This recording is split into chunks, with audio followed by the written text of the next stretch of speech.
In the autumn of the year 54, in ancient Rome, the most powerful man in the world sat down to dinner. Emperor Claudius loved mushrooms. Specifically, he loved a golden, delicious species the Romans prized above almost any other food, a mushroom so associated with royalty that it was called Caesar's mushroom. That night, a dish of them was placed before him. He ate, and within hours, the Emperor of Rome was dying in agony, and he would not survive the night. The ancient historians tell us his fourth wife, Agrippina, wanted her own son from an earlier marriage to inherit the throne. That son's name was Nero, and nearly every account of Claudius's death points to the same weapon, hidden inside the emperor's favorite meal. Not the golden Caesar's mushroom he thought he was eating. Something that looks almost exactly like it. Something that carries, in a single cap, more than enough poison to kill a grown man.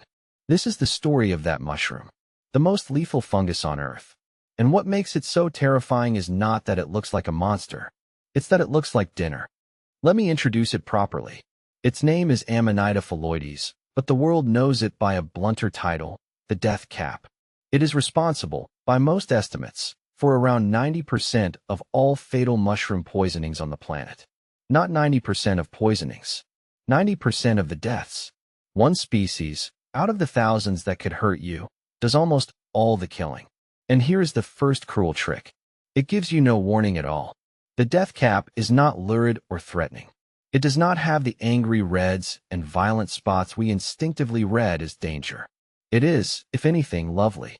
A smooth, pale greenish or olive cap, sometimes almost yellow, sometimes nearly white. Clean white gills underneath. An elegant white stem, wearing a delicate ring like a skirt.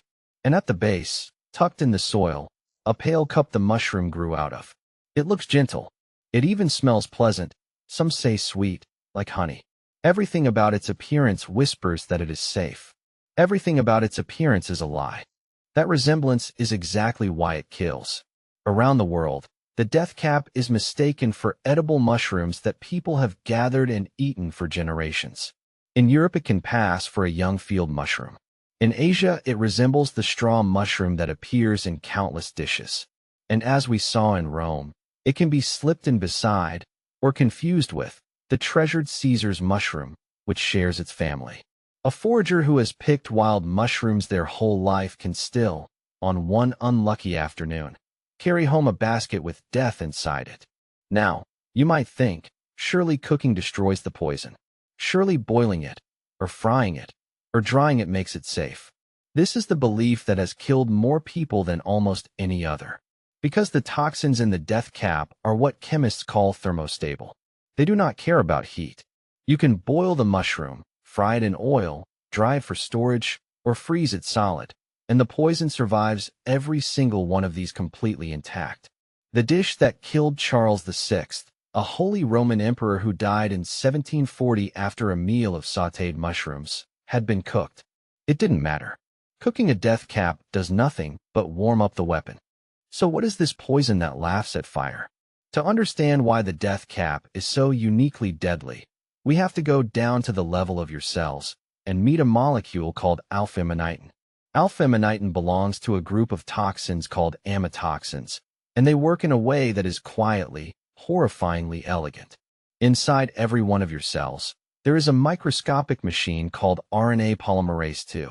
Its job is to read your DNA and transcribe it into messenger molecules, the instructions your cells use to build the proteins that keep you alive. This machine is so fundamental that without it, a cell simply cannot function. It is one of the most essential pieces of machinery in all of life. Alpha-amanitin walks up to that machine and jams it. It binds to RNA polymerase II and shuts it down. And once the machine stops, the cell can no longer make the proteins it needs to survive. The cell doesn't explode. It doesn't burn. It just quietly stops being able to keep itself alive, and then it dies. The toxin targets the cells that are working hardest, that turn over fastest, and above all it targets the liver, the organ that filters your blood, because that is where the poison is drawn and concentrated. The liver, trying to do its job of cleaning your body, pulls the poison into itself and is destroyed from the inside. But the most sinister part of the death cap is not the chemistry. It's the timing. And this is where the mushroom reveals a kind of cruelty that feels almost designed. When you eat most poisonous things, your body reacts fast. You feel sick quickly, you vomit, and often that rapid response saves you. The death cap does the opposite. After you eat it, you feel completely fine. For 6 hours. Often 10. Sometimes a full day. Nothing. No pain, no nausea, no sign at all that anything is wrong. And during those silent hours, the poison is being absorbed through your gut and delivered to your liver, and the damage is already beginning, invisibly. Then the first phase arrives, and it feels like a severe stomach bug. Violent vomiting, cramps, diarrhea. It is brutal, but it looks like ordinary food poisoning. And this is the second deception. Because after this phase, something terrible and beautiful happens. You get better. The vomiting stops. The pain fades. The victim feels like they've turned a corner, like the worst is behind them.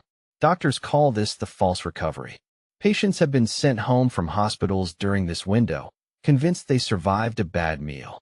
But inside, hidden beneath that feeling of relief, the liver is dying. RNA polymerase, shut down in cell after cell, has stopped the organ from repairing itself. And a day or two after that false dawn, the third phase begins. The liver fails. Jaundice, bleeding, confusion as toxins flood the brain, kidney failure following close behind. Without intervention, a person who felt fine 3 days ago is now in the grip of fatal organ failure.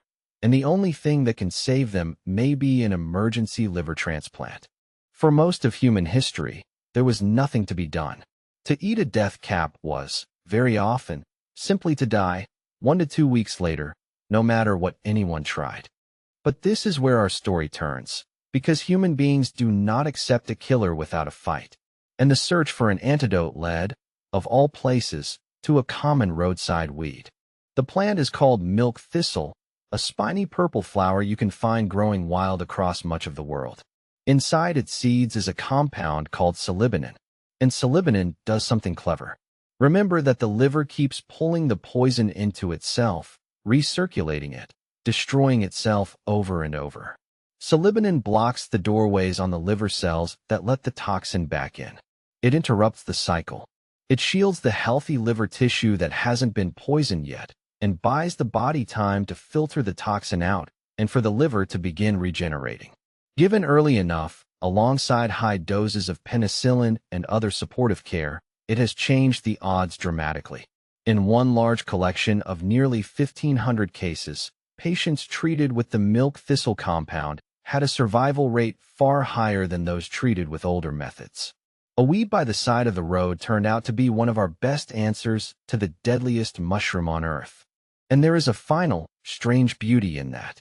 Because the death cap forces us to hold two truths at once. This is a fungus that killed emperors, that has ended countless lives of ordinary people who simply wanted a wild meal, that hides its lethality behind a gentle face, and a pleasant smell, and a poison that outlasts fire and gives no warning. And yet the same natural world that produced this perfect killer also produced, in an unremarkable purple flower, a shield against it. The death cap teaches a lesson the whole hidden history of fungi keeps repeating. In the world beneath our feet, appearance means nothing. The beautiful thing can be the deadly thing. The gentle green cap in the autumn leaves can carry the end of an emperor. And the only protection is knowledge, the hard-won understanding of what these organisms truly are, underneath how they look. So if you ever walk in the woods and see a pale, elegant, greenish mushroom standing quietly among the trees, admire it. Photograph it, even. But never, ever trust a wild mushroom on its looks alone.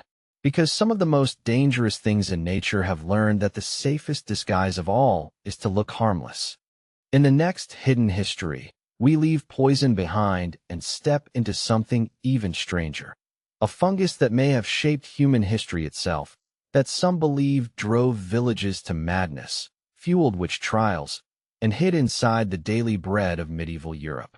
The story of ergot.